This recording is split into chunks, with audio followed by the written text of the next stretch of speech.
Okay, let's get started. Welcome to another Common Lisp study group. I'm your host, Ram Vedam with Atlanta Functional Programming. Today, I decided that we'd go a little bit different in terms of what we were doing last week with binary protocols. Wait. Sorry about that. I have the live stream running in a different machine to keep track of the chat, so my apologies. So I'm going to leave it up to the group, but I was thinking that I was reading Let Over Lambda again the other day, particularly the last chapter, which is something that we haven't actually covered, which was kind of a culmination of everything we learned on macro programming. And it was using it to implement Forth. And since I know there's a couple of us here that want to play around with languages and stuff, and I thought this might be a good step in the direction that if we ever wanted to cover things like Lisp system implementations and stuff, at least learning how to write stuff with a simple language like Forth would give us some idea on how how to design some of our macros and stuff when we're actually writing our Lisp system implementations in future sessions. So I don't know how many people actually have gone through this particular chapter, so I'm just going to set the stage a little bit. So Forth was designed by Chuck Moore, probably one of the greatest, one of the few programmers that actually followed the Lisp lineage. If I'm not mistaken, actually, Chuck Moore is advisor was John McCarthy when he was learning and got his PhD, and he was in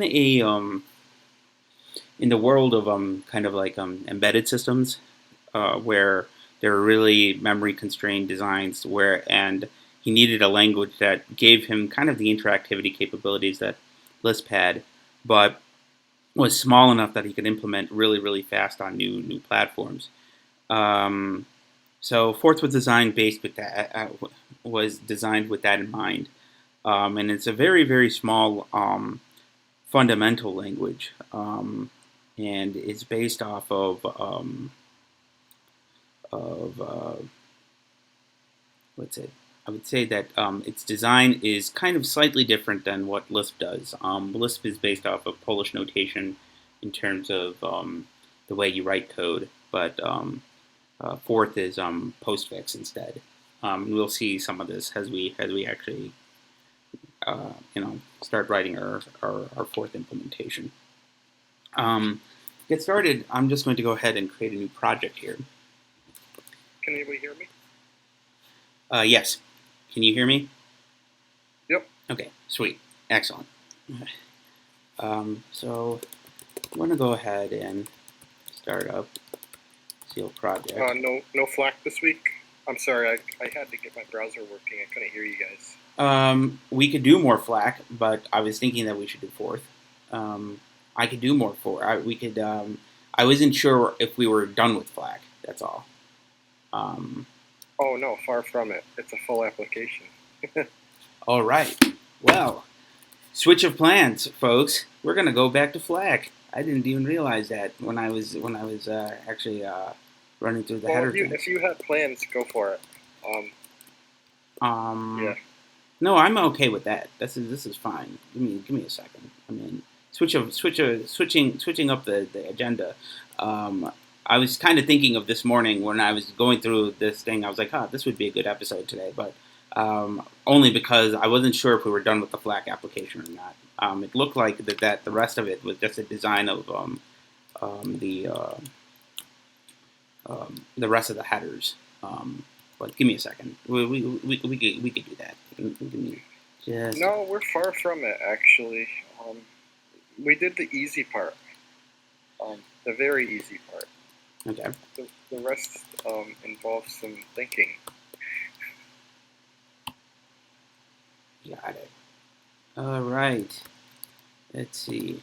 Well, then we'll go back to the FLAC demo. I think last week we finished off the code for building up the headers, if I remember correctly. Give me a second. Source.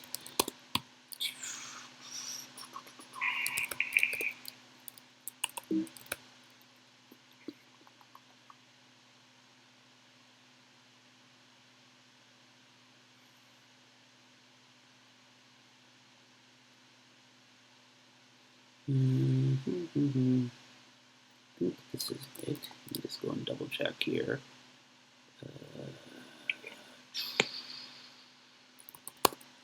No, not Whisper. Although that would be fun to have a file named that. Oh no, what am I doing?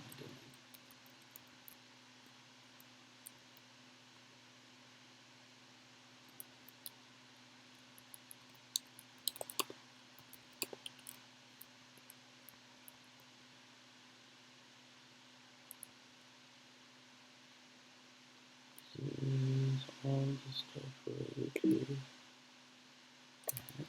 Okay. Primitives. Okay, so this is right. Okay. And yeah, block stream. That's what we were working on last week. And let me just go ahead here and put the metadata file up. Okay. So last week, we actually one more before I go and do that, let me just increase the font size here, just so that folks can actually read the code.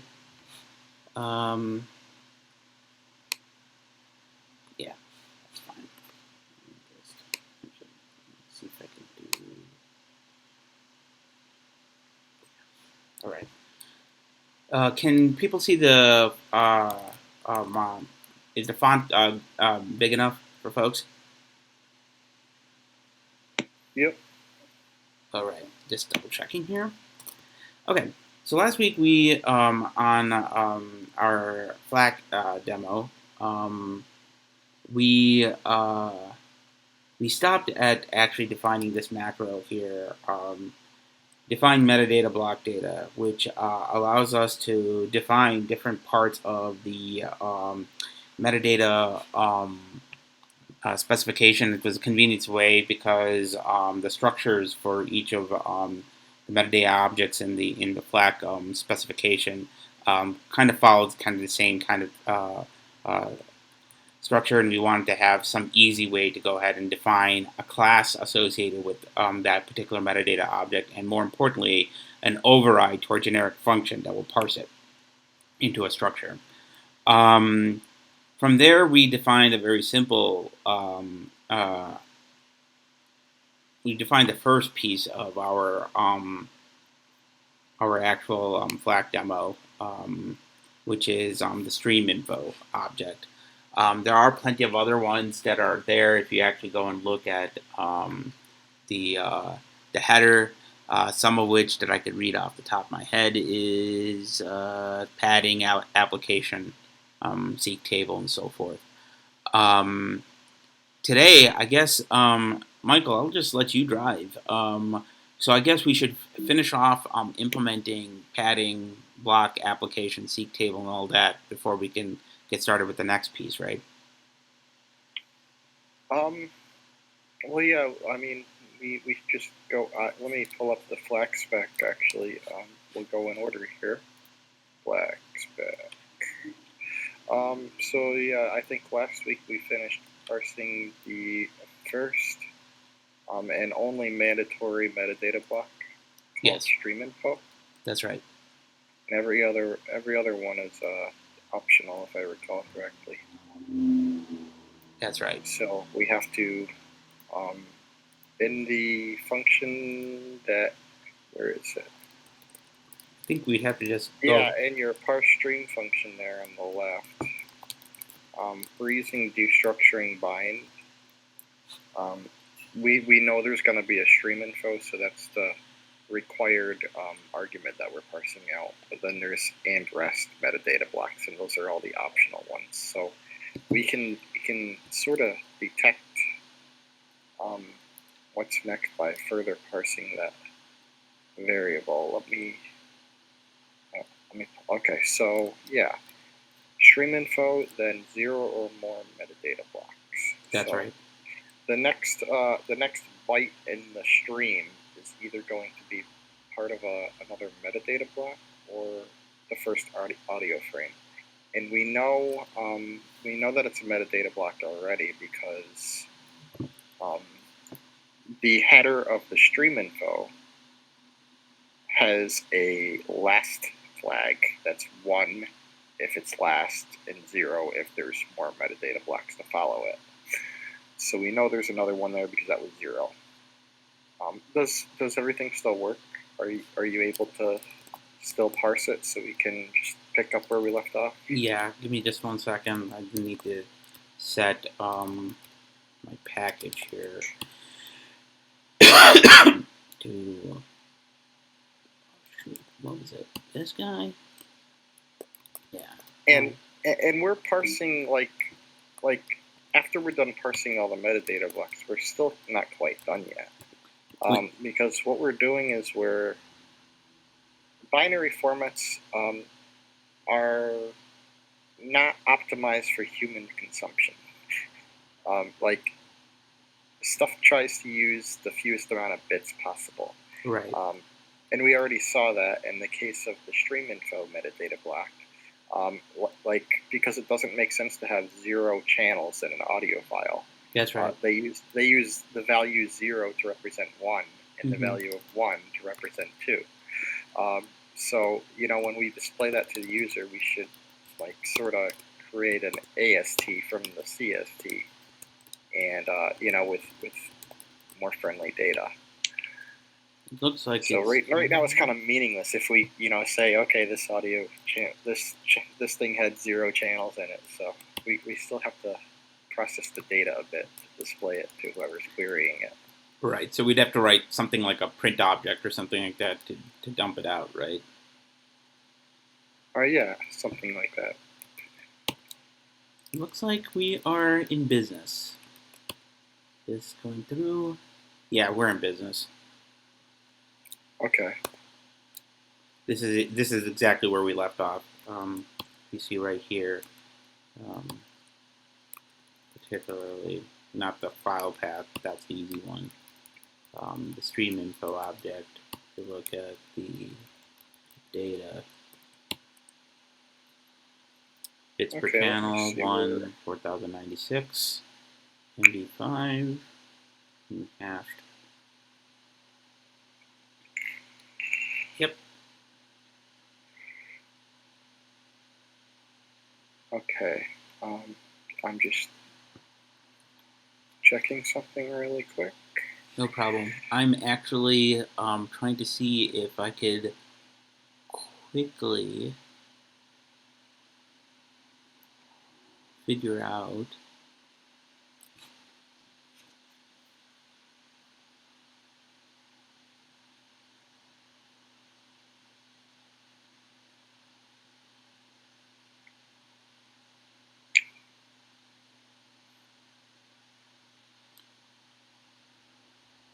so we don't need to worry about, is there padding always between different metadata blocks? No. Okay, that's what I thought.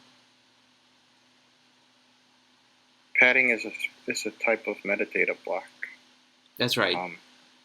And we don't know what the type is until we parse the type out. Like some encoders will insert padding at the end of,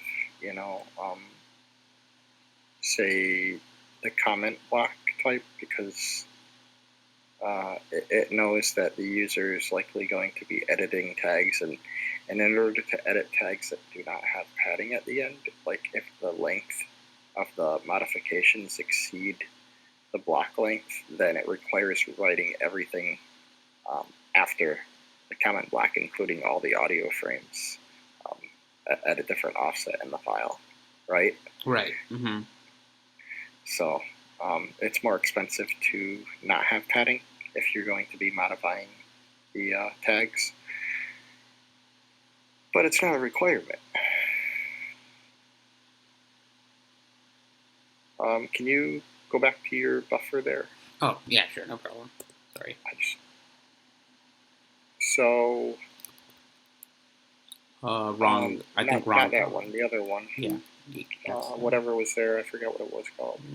It was, sorry, it was, shoot. What was it? It was buffer. No. Oh, sorry, block string. There. Okay, so binding stream info and metadata blocks. What is it that we call parse metadata block? Parse metadata block. Parse metadata block is defined, I think, right up here. Yeah, could I see that? Right here. So we're grabbing the header. We're creating an instance of the block header, which is in our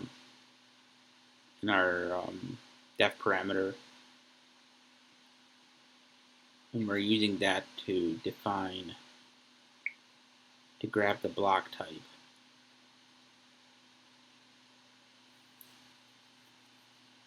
Okay, yeah, we kind of skipped out on a part just to see something working. Parse metadata block. Let me see what I got for that function. Parse metadata block.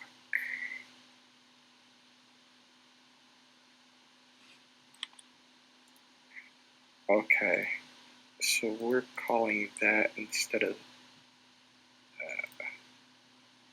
okay, so okay, so we need another function called parse metadata blocks plural. All right.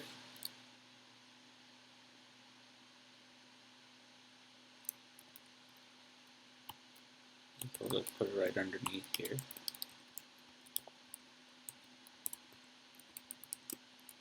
All right. And still doesn't take any arguments, I'm assuming. Okay, so yeah, it doesn't need to take any arguments. I don't think anyway. And in your destructuring bind there, and the other function, that destructuring bind, I would change that to call this new function instead of the old one. And we're just going to have the old one be called by this new function. That's what I figured. Okay. Let me go ahead and define this guy. So now this guy stops complaining.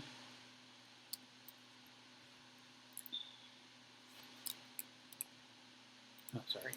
And the old function there, the singular form, yeah, that no longer needs to return a list. It could just return the special variable. Got it.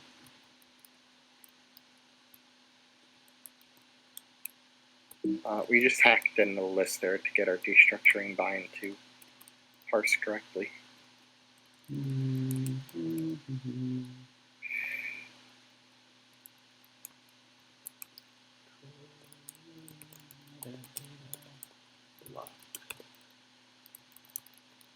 All right. So in the new function,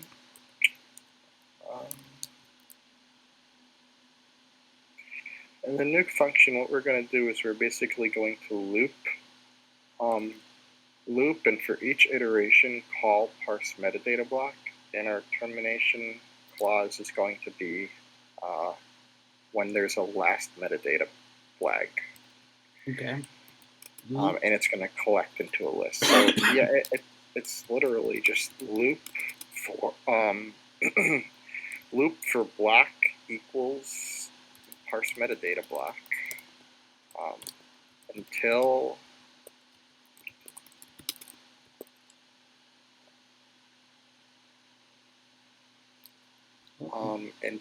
well, do we have a function for getting the last flag? Where do we set the last flag? I forgot.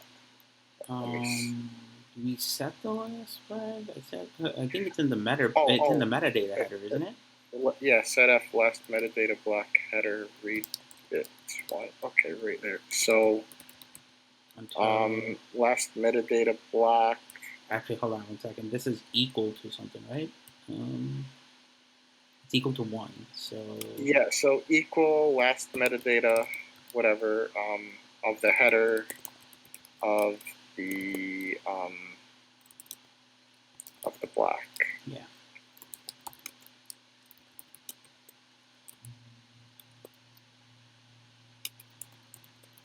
Okay. Collect block. Well, right? Yeah, I think so. I think that'll. Let me see. Collect block. That should work. Try it. Save it and compile it and parse it. Call it at the REPL. Okay.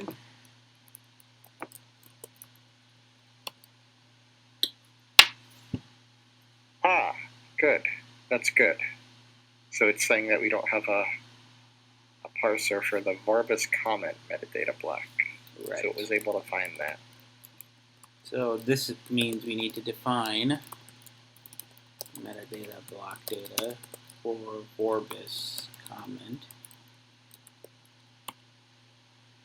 This guy is consisted of, let's go to the Vorbis comment.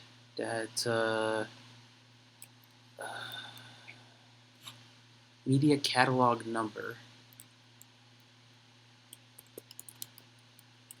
Media catalog number.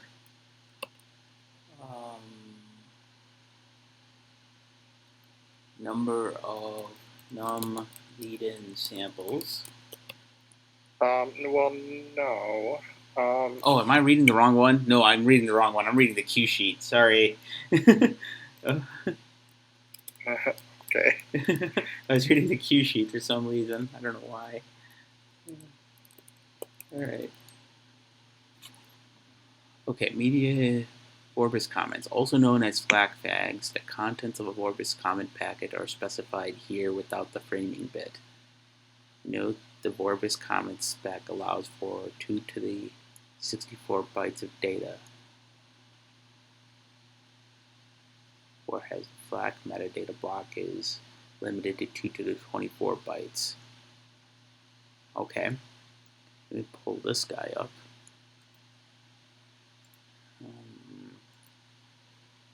On Vorbis documentation, commented coding.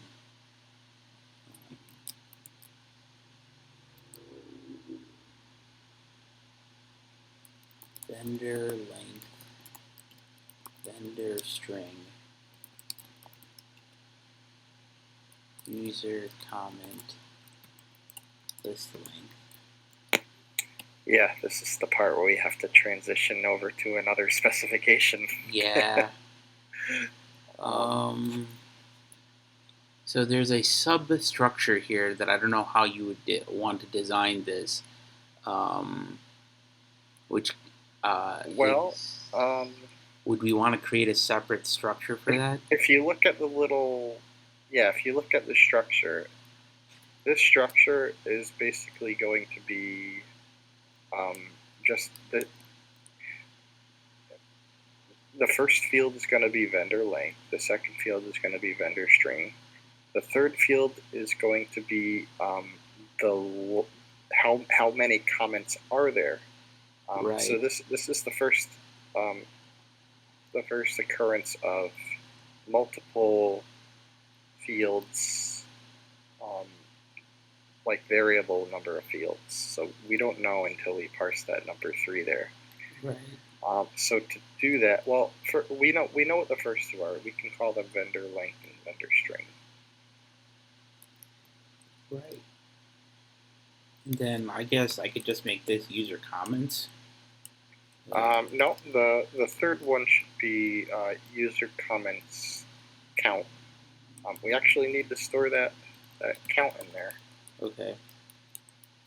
User comment count, but that's fine. List length user comment count doesn't really make much difference, but it's that fourth field there you're iterating and through. And the fourth one is we're iterating the count times, and it's going to be a list of comments. So I could just do that. So we could just call it user comments. Okay.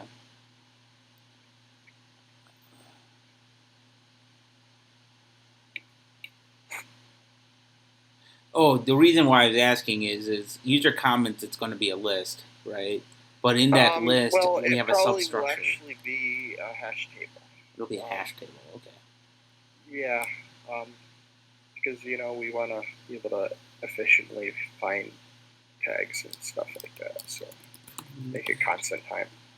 This could be arbitrarily large. Like we don't know how large it's going to be. Only that it's going to be 4 bytes at max, I think. Yeah, 4 bytes worth of count. So yeah, that could be thousands and thousands of tags if you really wanted to. Okay, so this is, I think, it. 8 and 9 are really just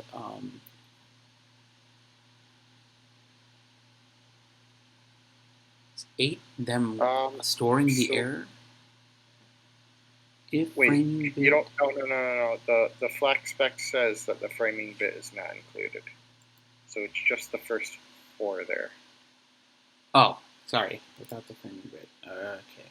Yeah, that's actually for Og Orbis. Oops, sorry.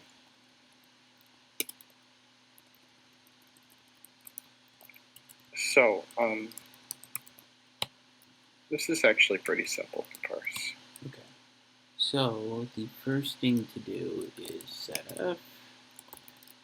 Yep. Vendor length would be a read. What is that? It's just an integer 4 bytes, so it's going to be read bytes 4. No, it's actually going to be an integer, so we want to read an unsigned integer. B then. Nope, this is the first. Remember when I said that this is a different specification, so we have to conform to its endianness, and this one uses the little endian. Did it say that somewhere? I didn't read that there.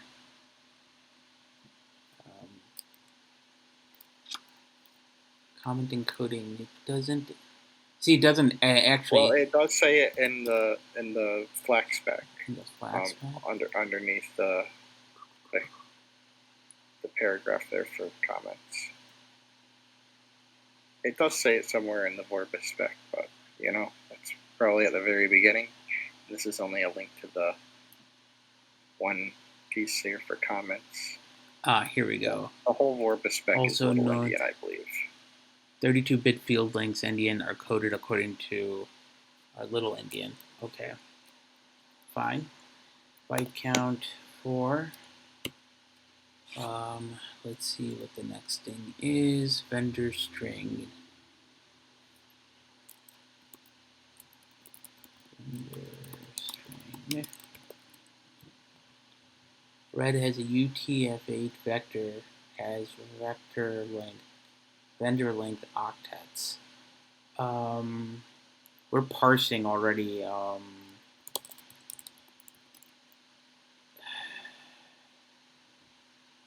Right. So here we specify vendor length.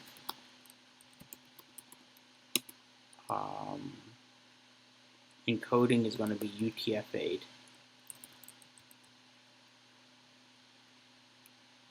And, oops, think I have to do this in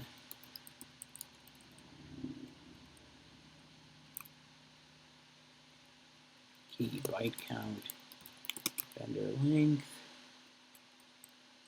Did we allow this in the once it's stored, I should be able to use it. Encoding should be UTF-8, I guess. And that's it. No, null terminated is true, right?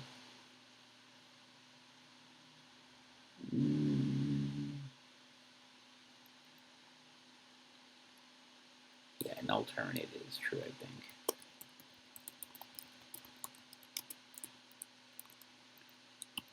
Okay. Then user comment count is another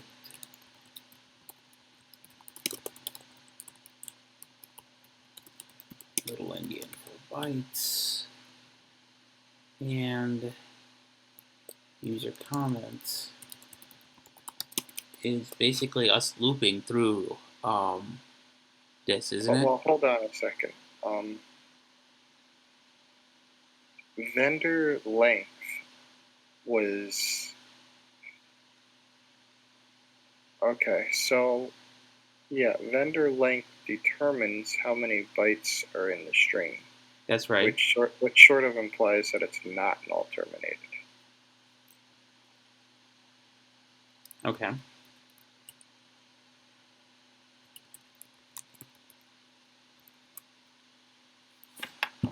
And what was your question? I'm sorry. Oh, we're just looping through now this, aren't we? And we're creating we're actually like for this we probably want okay, so user comments are strings. So our hash table needs to have a test of equal rather than the default of EQL. So for user comments there, we just want to make our hash table, and then afterwards we'll loop over and fill it.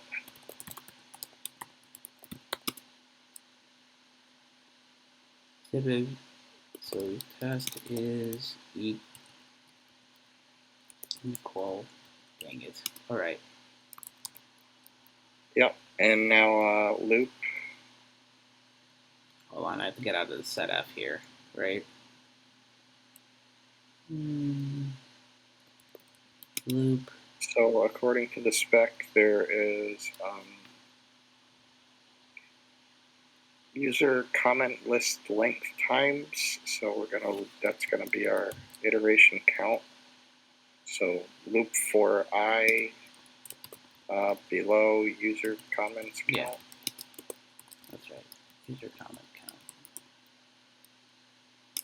Okay. And what else does it say?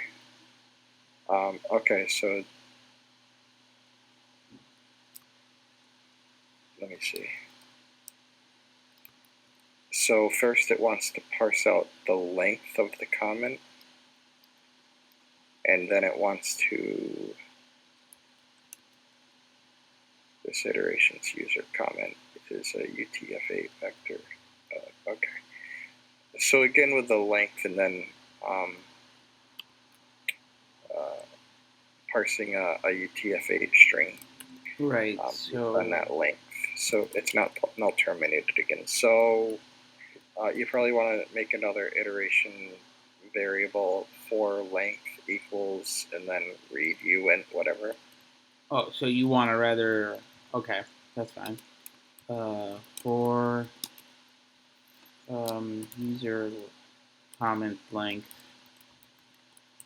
equals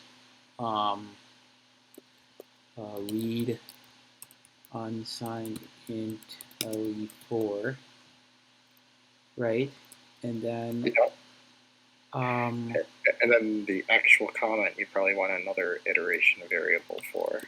So for comment equals read string whatever. Read string byte count user comment length.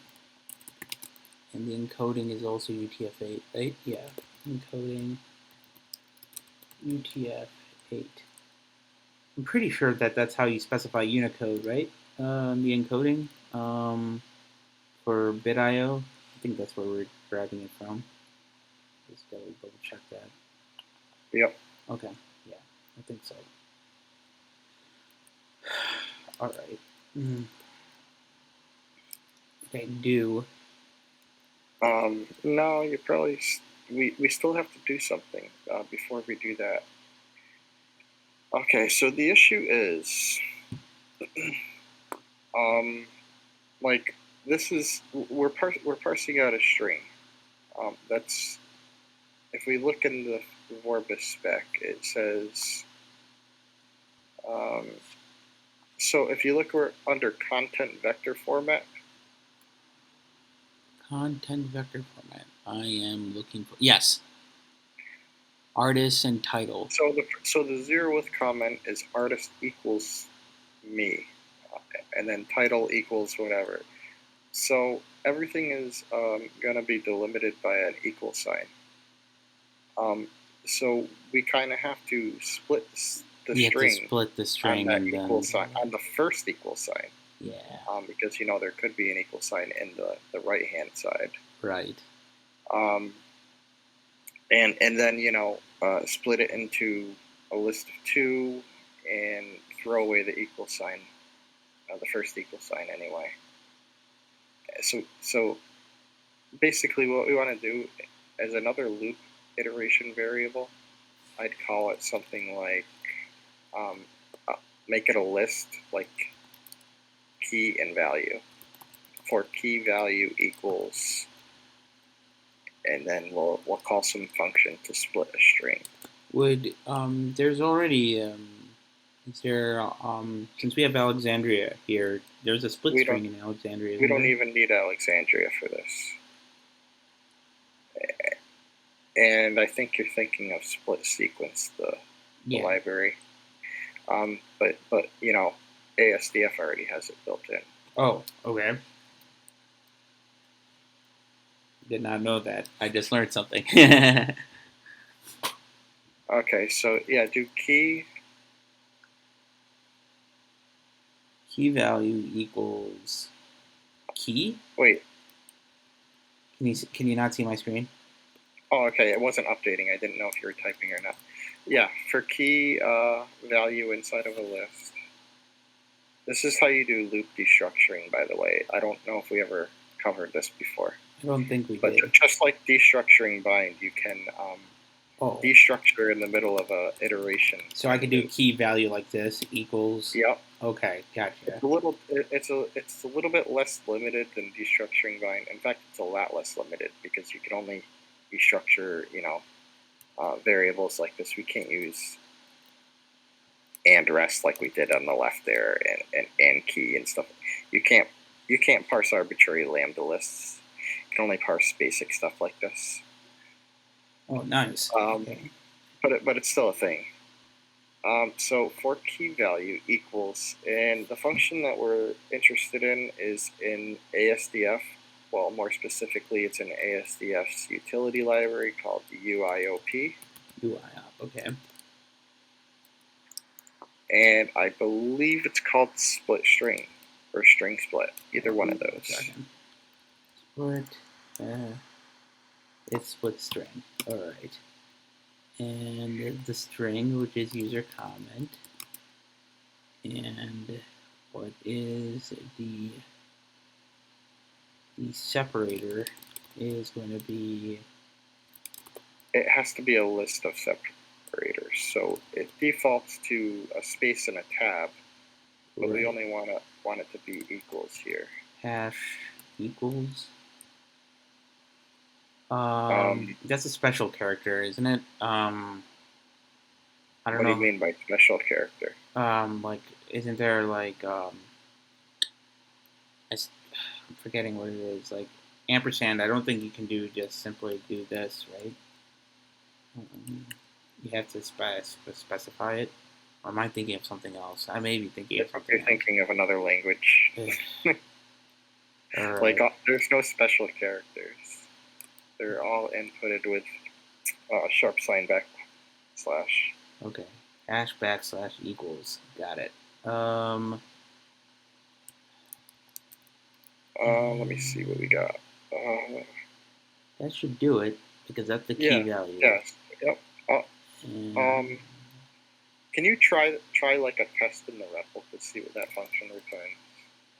sure. Just give it a bogus string with an equal sign separating the two parts. I just want to see if it actually gets rid of the equal sign automatically. Okay, cool. It does. Can you try doing one more test in the REPL? Sure. Just push up and get back what you had, or whatever your binding is, and do like dude equals whatever. Put another equals on the right hand side. Got it. Oh, that's not good. Let me see the parameter list for that.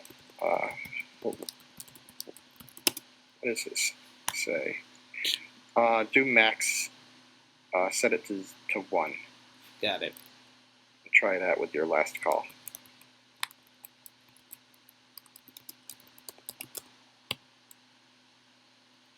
Cool. Oh wait, no. Max. Why did it do that? I would expect it to split. Ooh, that's not cool. Why is it doing it there? I have no idea. That's a very interesting question, though. Oh, wait. Max, I think I know.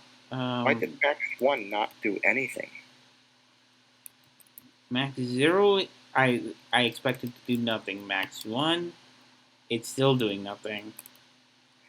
That is quite interesting.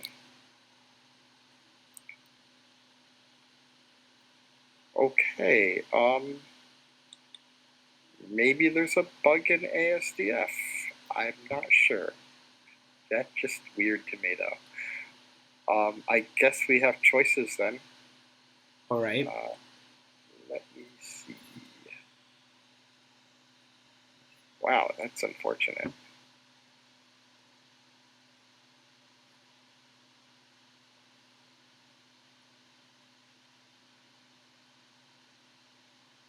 So, 1 second.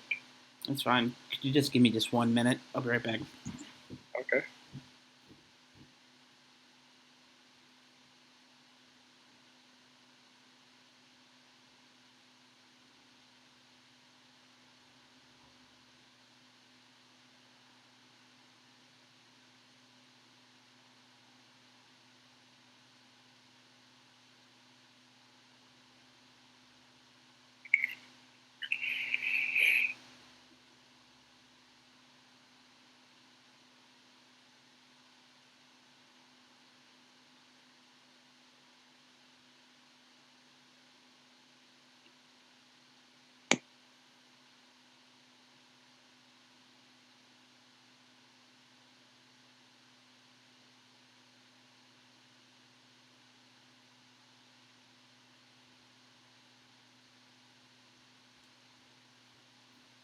Sorry about that. All right. So instead of split string, should we use something else? Well, it's literally like a 2-line function. We could just write it ourselves instead of pulling in a dependency. All right. It's super simple. That's fine. Because we can make assumptions about the data here. We know that it's going to have an equal sign. I'm making a util.lisp, I guess, somewhere. I'll do it later. And just say add to a utilities .lisp. Let's create our function, split string, given our string. All right. And so we have to find the position of the first equals character. That's right. So there's a function called position that'll do just that. Is it pause? No, no, it's it's position. position. That's right. We gotta probably let bind it though, because we're gonna use it later. Yeah.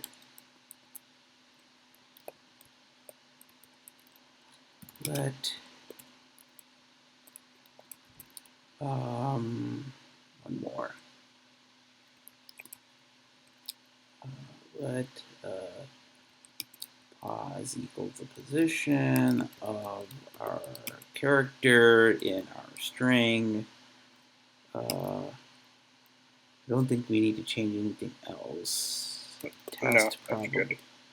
Test is probably string equal, right? No.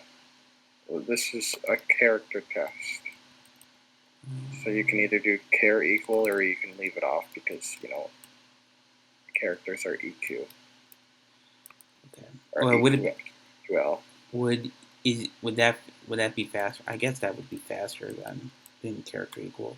Although it might, if they did it right, I would assume that that's okay. So once I have that position, what I want to do is Well, we can return either a list of 2 values or we can return multiple values. It doesn't really matter for such a small list, I guess. yeah, I guess we could do multiple values if you think that that's easier. Yeah, that would help with destructuring, right? Because Actually, no, do a list because you can't, like I said, loops destructuring is very limited. You can only destructure, simple lists. got it. We can't destructure multiple values. So now I do subsequence, right? If I remember, what was it?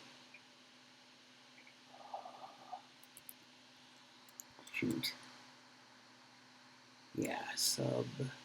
That's what I need to do.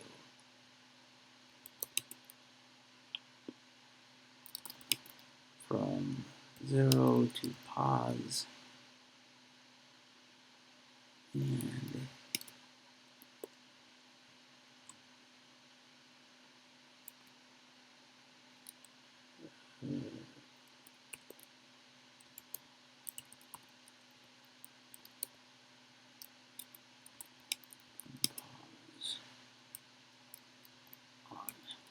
that's it. Can you go and test Okay, that? there's a small mistake there.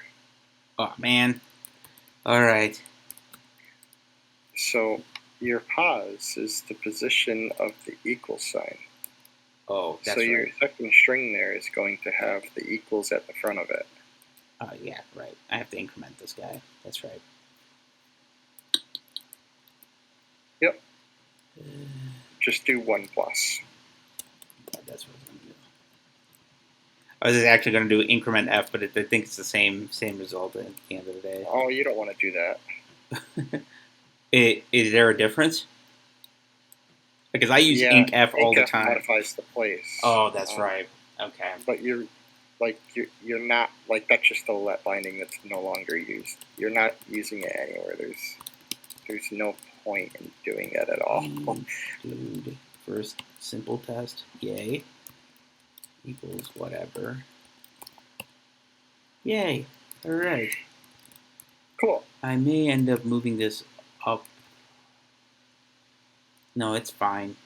I think Lisp doesn't have that problem. Like you could literally make it an F-let if you really wanted to.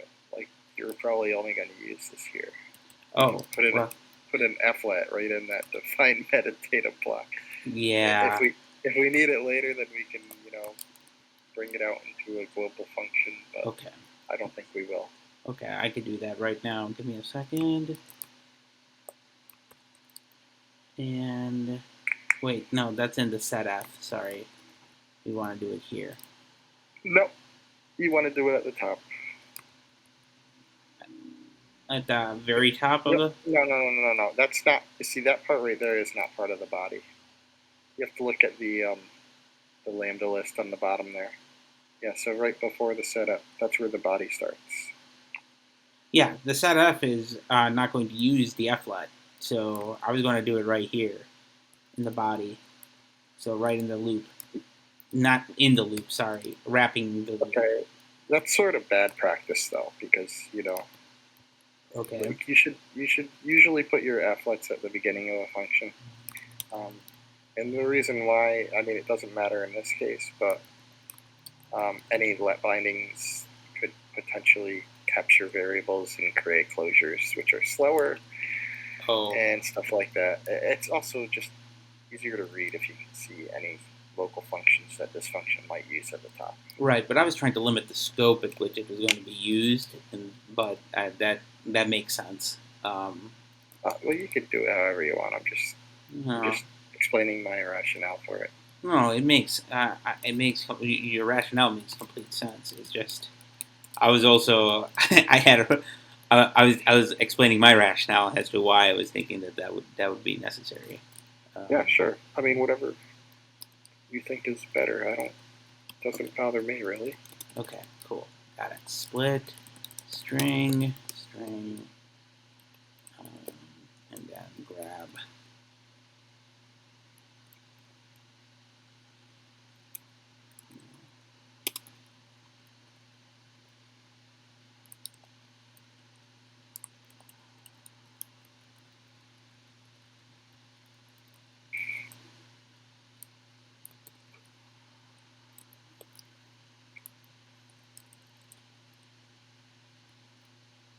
I think that's it.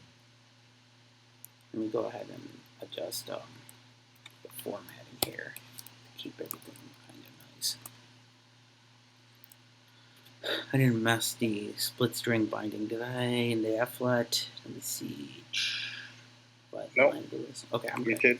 did. You are calling the wrong function though. I'm calling. Oh yeah, no. In the loop, I am still. I know Yep. that we still haven't corrected yet. So shoot. Hold on. There we go. Split string on user comment. All right. So now we have both this string and the user comment, and I'm guessing we just need to enter it into the hash table. Yep. What is it? Setf get hash key on our user comments and provide the value. I think that's it. Yep. So that should do it for the whole comment block. Hold on, let me just get rid of this. You do have a warning, so yeah. Oh, undefined variable vendor length. What? Oh, sorry, typo. What?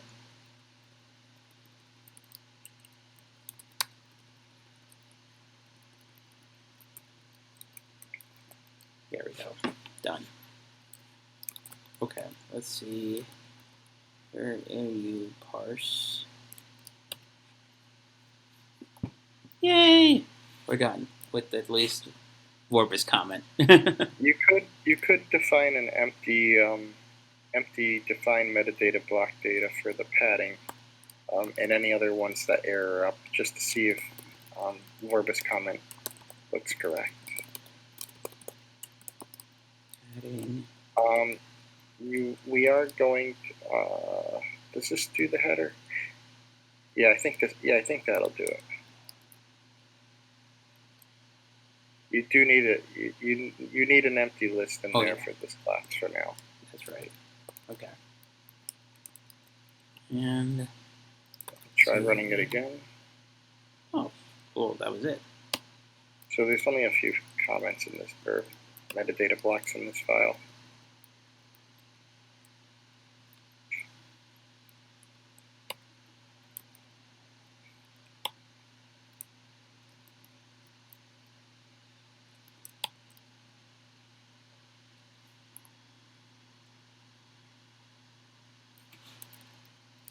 Go into the comments here. Let's see. Beautiful. Looks like it worked. Yeah. That's beautiful. Can't believe just a simple function would do that. Although this is alone like makes this like this is really cool because I usually what I was gonna actually do is I was gonna suggest we do a prog-end in the do, and that just sounds like a terrible idea already. Now in retrospect, I didn't know that loops did destructuring like that. At least I don't remember covering that when I did it. So, Oh yeah, it does. but it doesn't handle values at all. Is that kind of what I got from what you were saying? It handles just simple lists. What do you mean by values? If you use multiple values, if you're returning a function, if you use Oh right, no, that's destructuring bind can't even do that. That's multiple value bind. okay, That's a separate thing. It can destructure conses. That's all it can do. Loop. You could do key dot value, and then you'd get key bound to key, and the rest of the cons chain bound to value. So it would be a list or something. Well, not in this case because it's a string. It's not a list. Whatever. Yeah, you could use the cons dot syntax if you wanted to do the equivalent of and rest. But you can't use lambda list keywords like and rest or and key or and optional and stuff like that. got it. So this will give us a proper console. I don't think. Oh, you can. I'm pretty sure you can do nested parentheses, like if the list was nested, because that is still a cons. So yeah, it's simple. Like you can't parse lambda list. You can only parse conses. Interesting. Okay. If that makes sense. No, that makes sense. So let's see. I haven't I haven't downloaded any other sample flat files, but if there are places where I can get sample flat files that are more complicated, like this is one that I generated with something else, but it looked like it didn't I actually. think I just did a Google search when I did it, and like sample FLAC file or something like that, and got a few. Sample flat files, high resolution.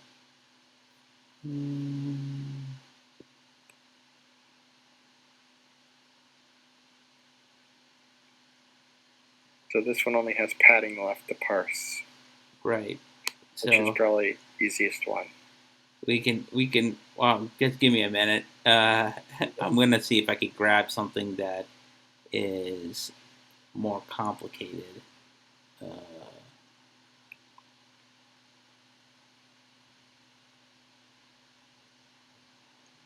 Oh my, these are huge.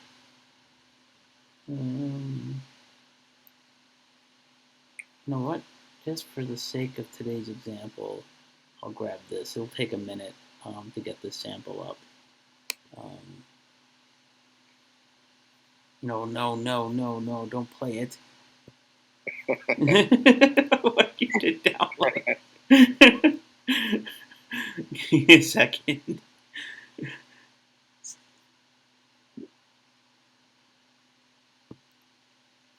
There we go.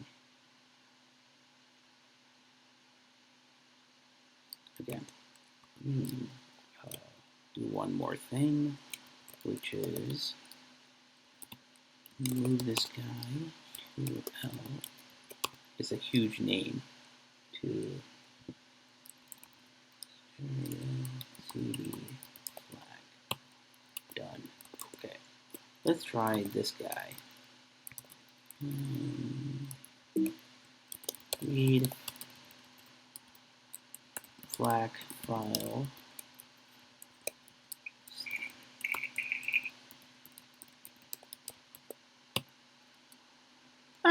Here we go. More stuff to do. Oh, so we do have more. Oh, by the way, your padding there. Yeah. That's like you can move the parentheses on the same line. That's literally all you need for padding. Okay. Because the only important thing is the header with the link to tell it that how many bytes to skip over. because they're all going to be 0 bytes. We don't need to parse all those zeros. That's a waste of space. Right. Picture. Okay, so give me a second.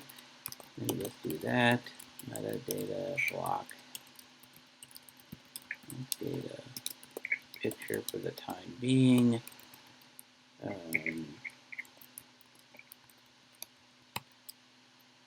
That's it? Ah, man. Hold on. Let's see what else is in here. There's only 2 blocks. Man, can't you guys all give me the entire thing? Okay, that's a picture. Hold on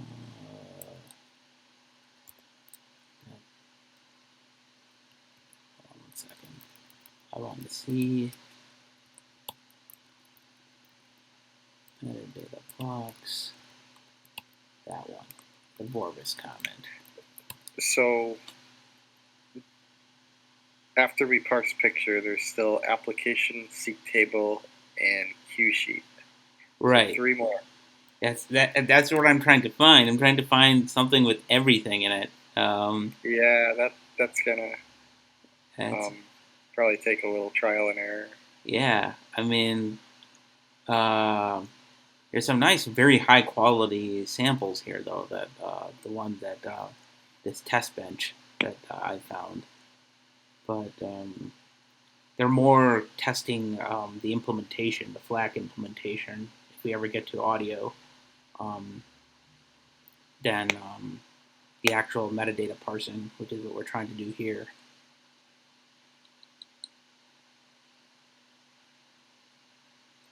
Let's see. Let me see if I could specifically specify Q sheet example. Sample, FLAC file, Q sheet example. Let's see.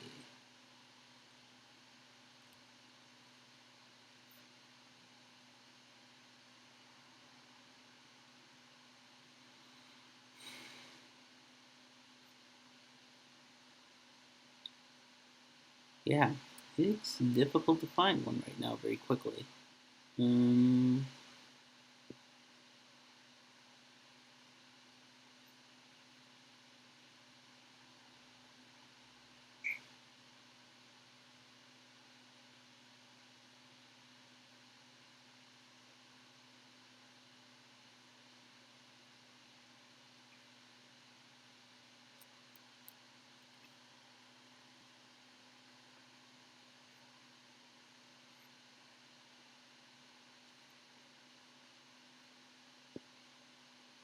Here we go.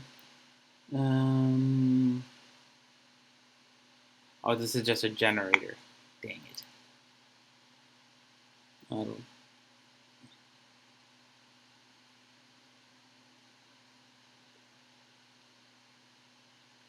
Well, you wouldn't happen to have any suggestions for sample data that gives us all that, do you, Michael? I'd have to go look. Okay. Did you, I think the ones that I used, it could be different now. I mean, it's been a few years, but if you do sample FLAC file search on Google, there's an eClassical.com link. I'm not sure if that's the one you used before. No, but that's a. It's like near the top of my search results. Anyway, Google kind of customizes it for you. There we go. eClassical.com. High quality classical. Awesome. All right. I'm not sure what that's going to have. There's 2 there. I would get I'll grab both of them. Yeah, give me a second. Pulling down. Oh, no, not again. Okay, I gotta make sure I stop like directly clicking on them and right-clicking on them instead to download. And if these don't have anything, I guess we'll just have to search in our off time and try to find some. Yeah. At some point, we'd probably want to write a UI for this. I probably. Oh yeah, we could. Yeah, maybe Jace will join in a week or so, and he could show us how to do one in McClim. Yeah, that would be awesome. Um,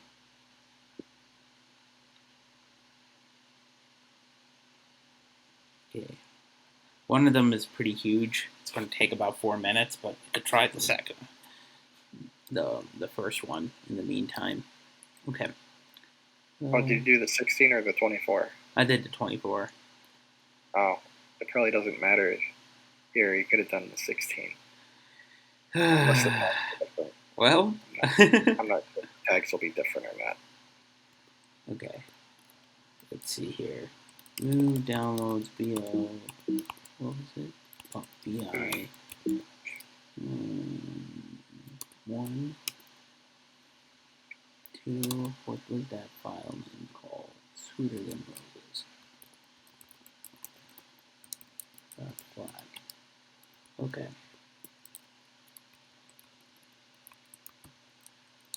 Sweeter. Oh, I thought I was in the buffer. Sweeter than roses. Ah, seek table. All right. So let's get. Seek table, huh? Yep. So the picture and the seek table we haven't actually gone through and implemented. So let's implement those while the other download is happening. And okay. So give me a second. Seek table. Okay. Let's Are start you with. sure that's what you named it in your case? Is it not seek dash table? Like, No, it's oh, seek it is. table. Okay, it is seek table. I guess that's how the spec defines it. I can make it seek dash table. It doesn't matter. What I did is in the spec I matched it 1-to-1, but cases where there was an underscore, I used a dash. That's a good idea. Yeah. So that way, I don't have to worry about uh, uh, an impedance mismatch between looking at what the spec says and how my code is written. Okay, let's talk meta block picture for now. So there is a bunch of fields in this one. Yeah, picture type.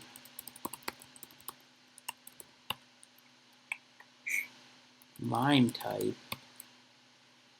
Oh wait, nope. no, that's length. Sorry. MIME type length. MIME type length.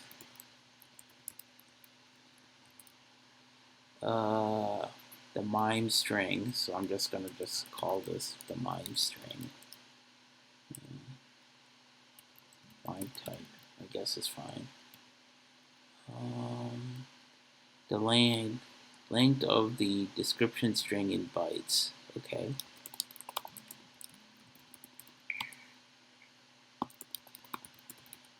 Description. Picture width and picture height.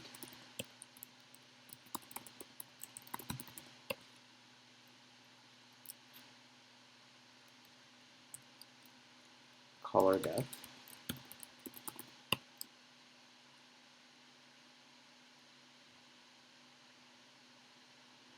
For indexed colored pictures, the number of colors used. This looks like an optional field. Picture data length, and then picture data. Okay. Now we do a setup on picture type. It's going to be read.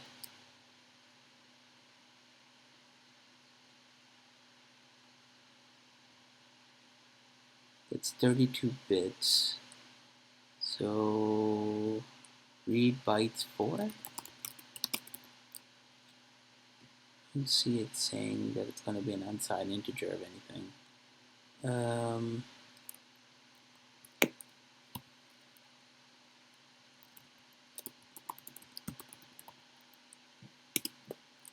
Correct me if I'm doing anything wrong here, Michael. So, um, guessing. I would use read int always, unless uh, like okay, so read bytes is going to return a vector. Right. Read uint is going to return, an integer. It's an ID, so it's a picture type ID. We don't want a sequence for that because it'll just make it harder to parse later. Like we could stick an integer in a case statement or whatever, a case expression. But we can't stick a sequence. So, just make them integers like that. Yeah. Okay, let's see here. Okay, if that's right, then the MIME type is a string in. Is this an ASCII string? Yeah, it is. So read string byte count is MIME type length, and I don't have to specify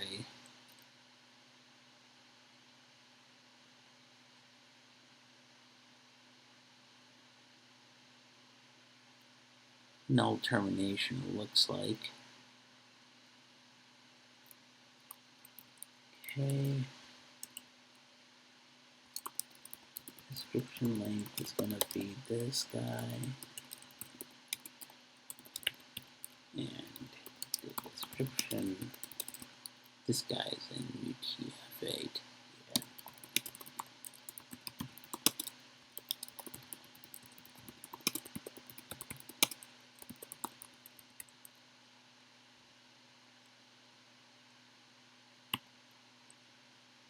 Yeah.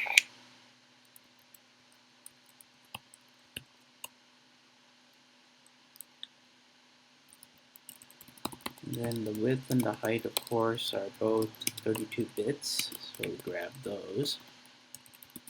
And folks, reading the FLAC specification, a reminder, Michael's probably said it multiple times already, but in the FLAC spec, almost everything that is specified is in big endian format, with the exception of the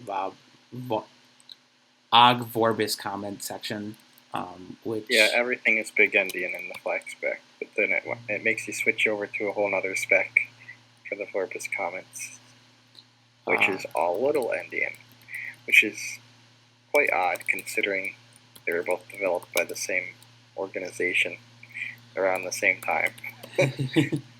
Right. Probably different developers or use cases. I don't know. Color depth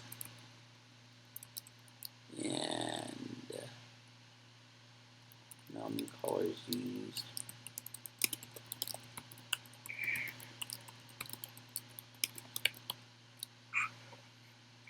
Most all these are integers. Very, very nice. Makes this a little very, very easy. Although the last one, I'm not entirely sure how to go through to see. Here, picture data. So picture data is just binary data that we need to read in. So I'm assuming it's going to just be read bytes, right? I mean, I'm not going to have to change any of that. Yeah.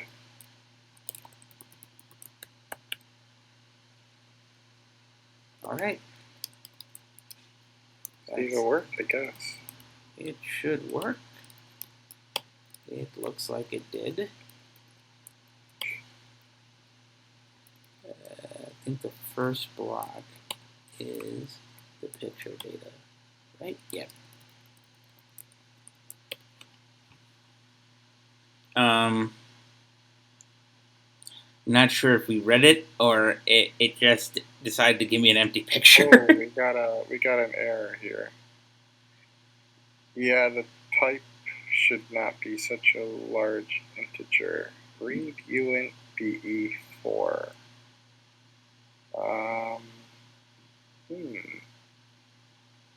Interesting.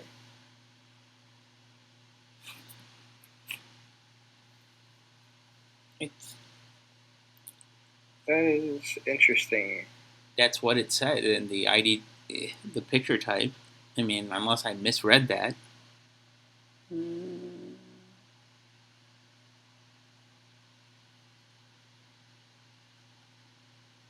Huh. Then you're getting 0 bytes for everything else. Oh, that would just mean a string of zeros in the binary in the bit stream, though. Yeah. Um, There may be only one of each picture type in a file. It says 32 bits. a picture type should only be 0 to 20. Others are reserved and should not be used. So that means 3 bytes? We do have an issue here. 32 bits. Let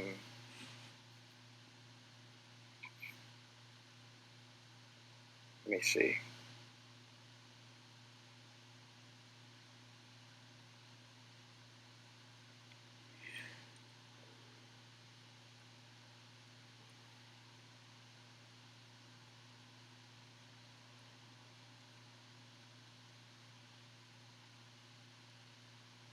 Huh.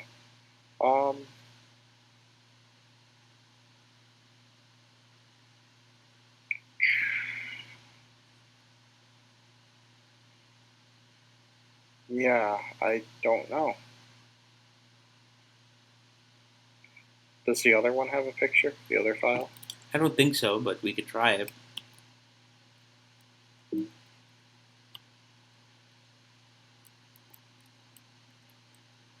Ooh, there's several things here, but I don't know what their types are.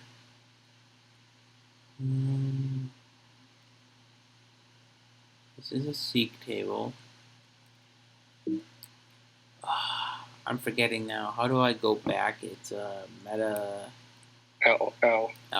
Thank you. Orbis comment. Picture. Here we go. Looks like it's right.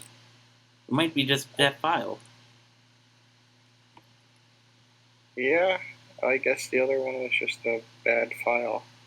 And this is something you normally do after you're done parsing the CST, if it parses successfully, is you go and verify the data according to the spec and throw up any errors or warnings for the user and possibly correct anything that you can correct. Right. That's the type checking phase of the compiler or whatever. So in this case, we should probably yell because of that file's not conforming with the spec, because it specifically says anything else besides 0 to 20 for the type should not be used. Right. So this file does not conform to the flag spec exactly. So let's do that. Well, we don't do it here. We do it in another path when we have access to all the data. When we do the AST? Yeah. What? When we convert it to an AST? Well, I mean, it all depends. Like, sometimes you kind of can't continue, so you do want to throw up an error right away, or else it's going to screw up the whole rest of the bit stream. Mm-hmm. But, yeah, and I mean, we don't have to do any of that now. Got it.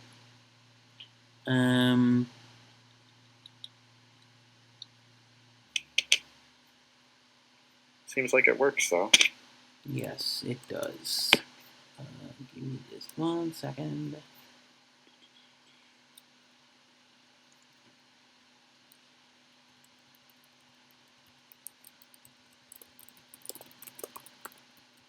The second file had a bunch of them. Maybe we can get lucky and get them all.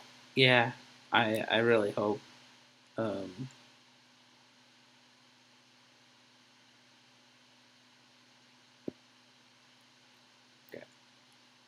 And let me do this. I would do seek table last. It's the most complex one by far. I think my download just got done. That's what I was trying to double check. Yeah, I did. Give me a second here. I'm going to rename this file too as well because it's a pretty big name. a little difficult to type that all in while I'm streaming too as well. It makes it easier to remember. In a second, download BIS. Oh no, the Q sheet and the seek table are pretty complex in that they're sort of composite structures. Like, so, here we go. Debussy.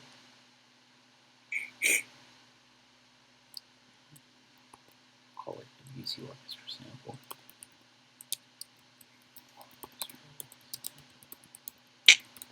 Black. All right. Let's see what this other one gives us.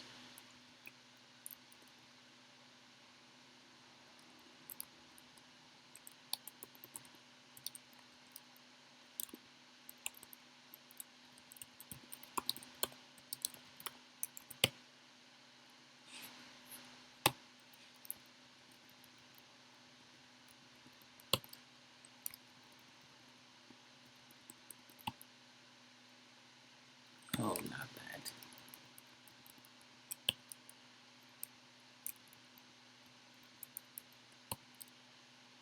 That's a seek table. Forbes comment. Picture. Well, let's go look at the picture to make sure that that's. Yeah, this E-classical one looks more complete than the other ones that I've been finding.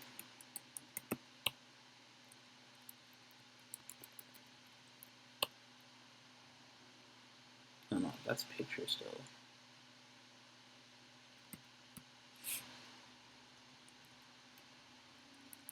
That's still picture. Are all of these picture? Yeah, all of these are picture. Why are all of these picture?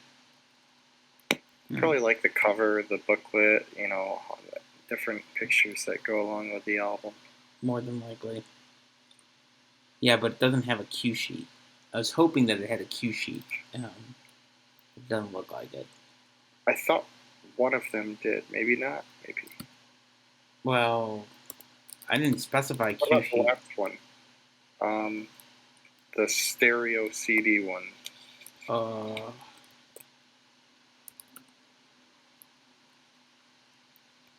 Well, first off, if it was here, I would have actually defined cue sheet. All right. But it's not actually. Got an error. Yeah, I didn't get an error. So they all have a seek table, but they don't have a cue sheet, which means these are single samples. They're not multiple. A cue sheet usually is like multiple tracks, isn't it? Yeah. Yeah. I mean, yep. Pretty much. So these are single tracks rather than multiple samples.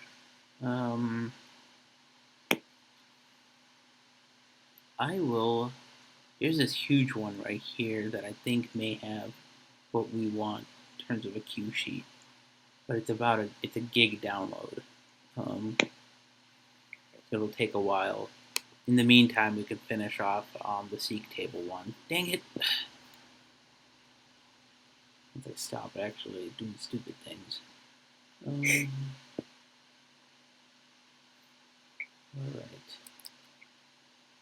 Mozart violin concerto. This might have what we want. Alright.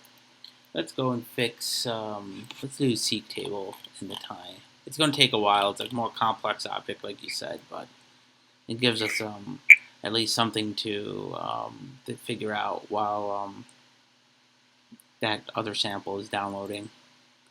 Okay, let's see. Seek table. One or more seek points, and each seek point is implied by the metadata header field. Okay, so for this one, do we want to define seek points separate, I guess? But it won't have any metadata header. Should we just go in and, I don't know, create a separate structure? We don't know.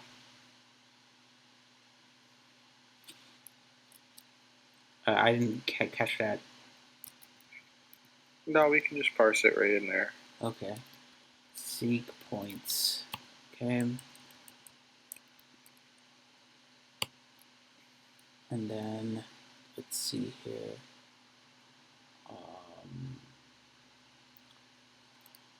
Seed points holds the first sample in the target frame, the offset, and then the number of samples.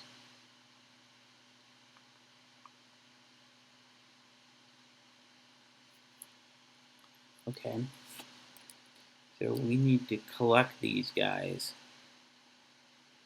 but we don't know how many of them there are necessarily, do we? No. Yes, we do. Oh, it's in the metadata header field. Okay, it's in the length. Okay, so let's see here. Let's grab that.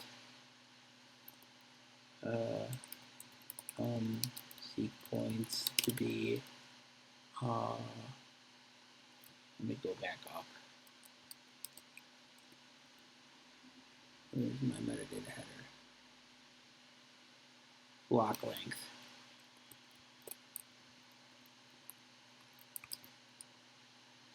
It says equal to length divided by 18. So block length of metadata block 18. And that's going to give us a number of seek points. And then what we need to do is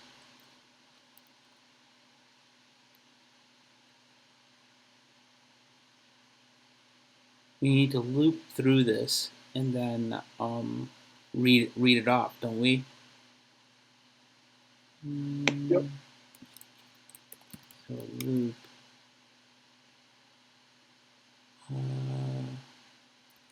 for I below. You don't need the for I. You could just do loop repeat num sequence. That's a good point.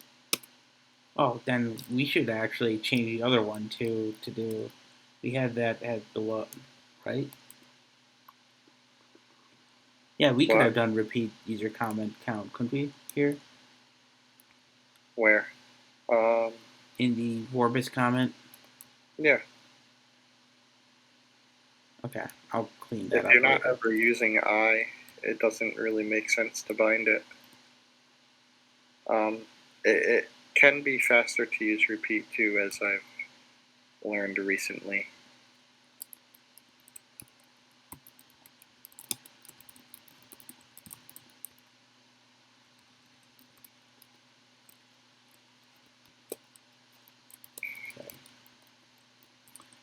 Seek point.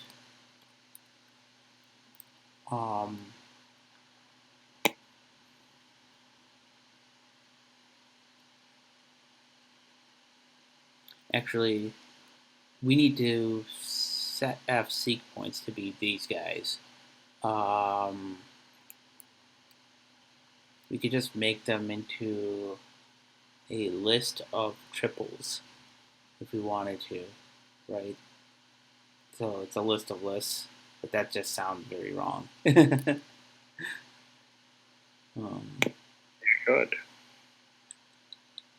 I'm just going to go ahead and create a dumb structure called a seek point to make my life easier. Def struct seek point. Name it sample number offset.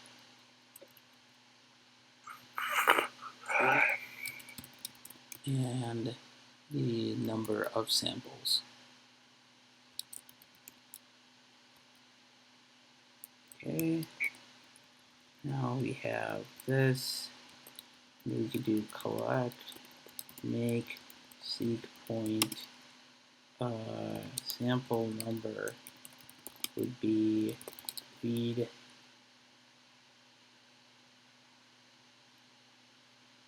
So it's 64, so that's 8 bytes. Should I just do this, maybe?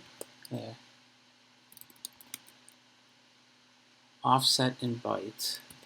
Read.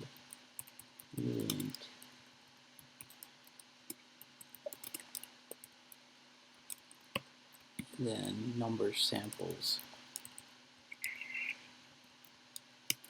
to be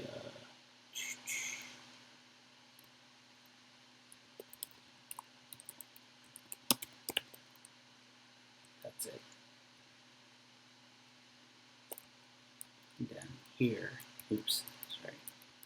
What we could do is we could do this setf seek points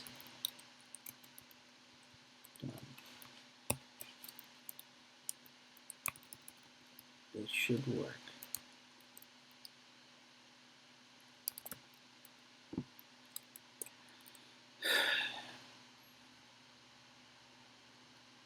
I don't remember which one had it.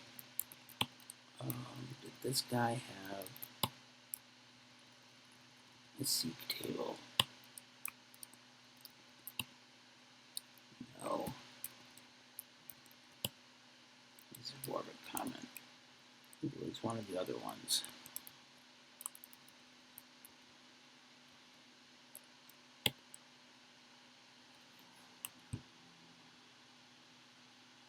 No applicable method for block comments from meta block. Huh. Interesting.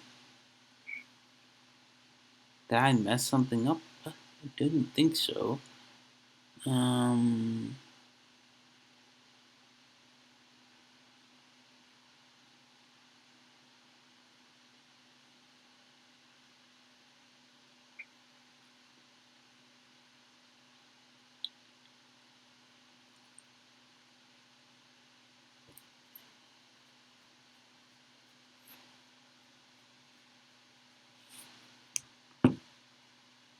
Should be there.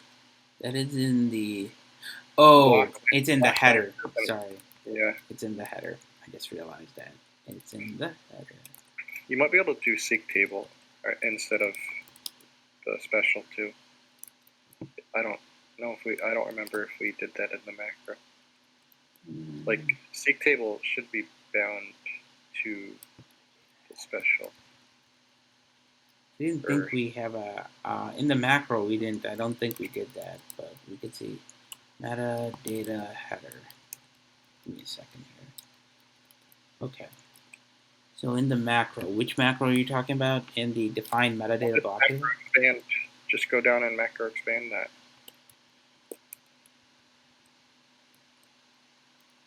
Give me a second here.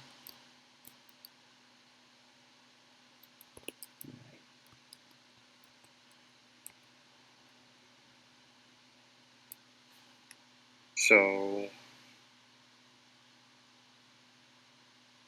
def class metadata seek table. No. Oh, I guess not.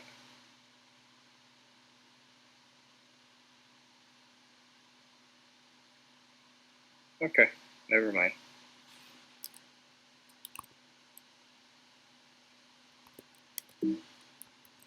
Alright. So this is now good. Let's see this.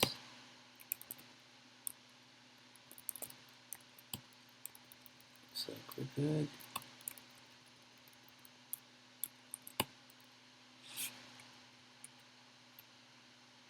There we go.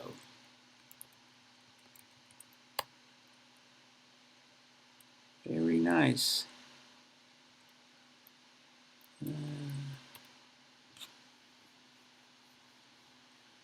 Very cool.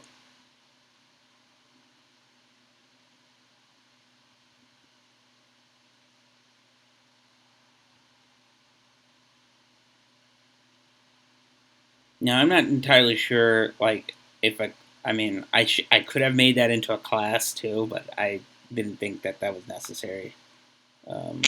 The seek point, but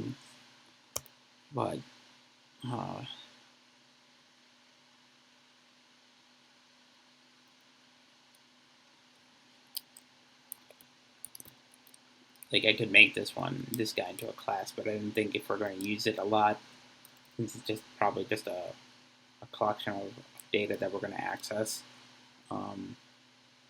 This is just simple to create this way. let's see here. Could also just make it a list.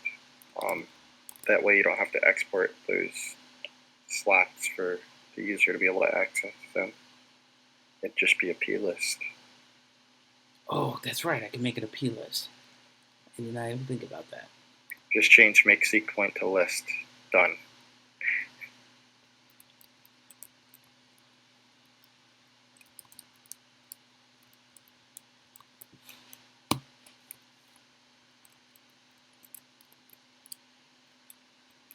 Make sure I didn't mess anything up. Good.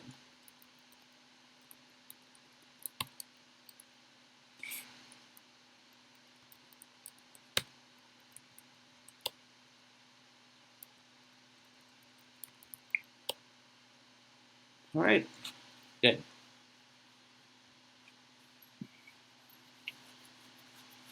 This looks good.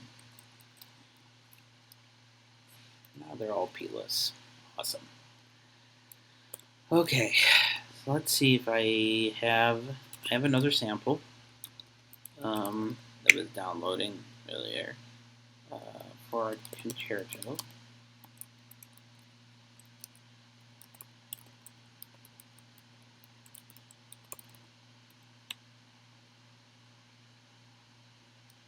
Oops, give me a second. I may have misnamed that.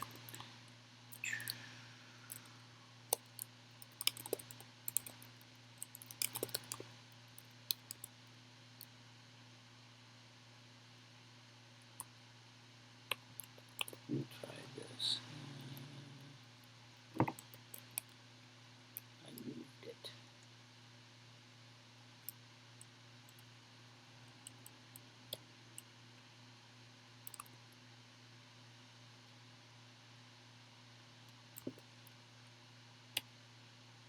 There we go.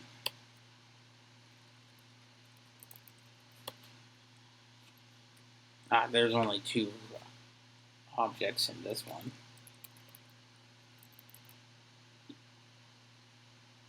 Yeah, I would have to get like a full album in order for me to get samples. It looks like for that will have a cue sheet.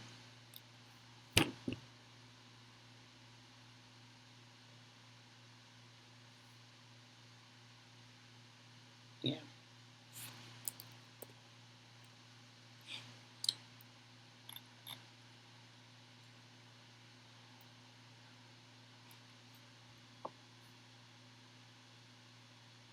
Okay. I'm guessing this is a good stopping point because I have to find some data now. I have to go on a hunt for cue sheets. But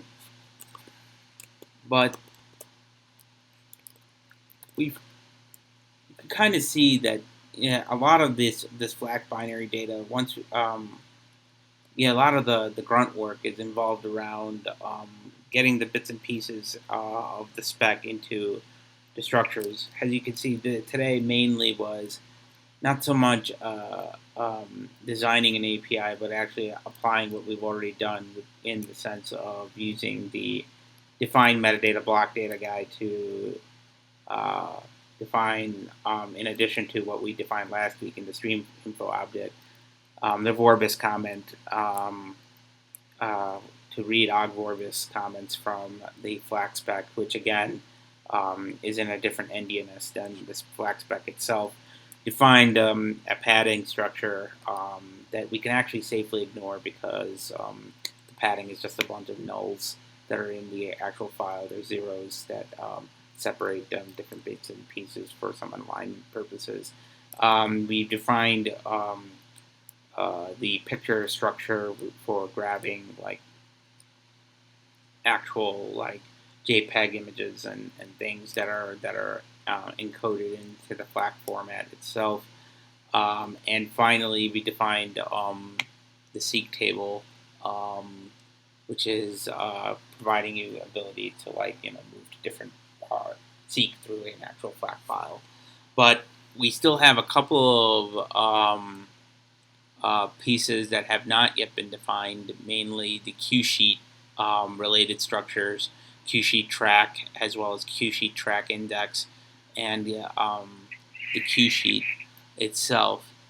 But, and more importantly, we have not yet actually defined the metadata block application structure. This uh, is both this and the Q sheet would require us to find some samples to verify that we've actually implemented the parsing. Um, Next week, I guess what we could do is now is come up with a command line utility that will make this human readable, Michael. Um, is there anything other than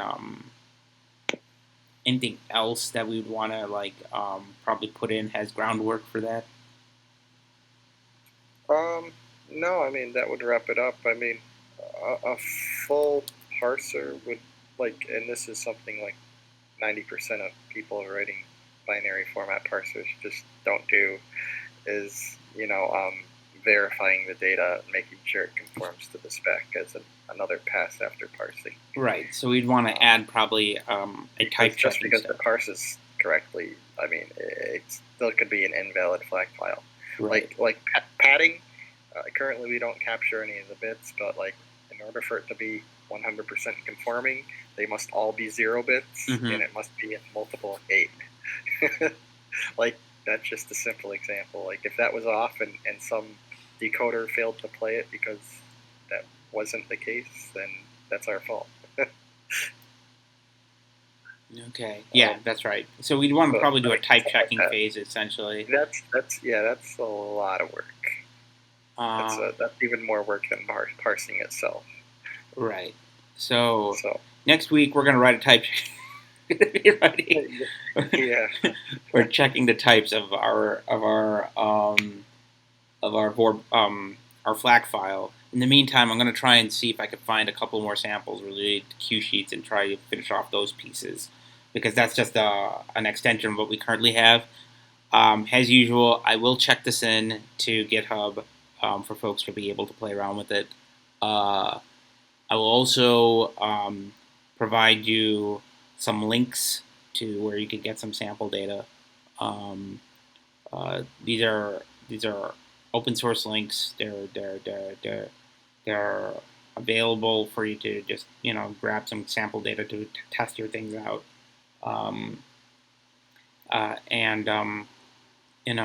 Are there any questions? Otherwise, I will see you guys next week. Let me just check to make sure our stream is still having some things. No questions there. And let's see here.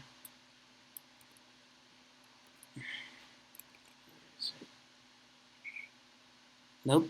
Okay. Well, I'll see you guys next week, guys. Thanks for joining us. For folks who want to do some compiler stuff, I'm planning on having that talk, hopefully maybe tomorrow. We'll see. Thanks. See ya.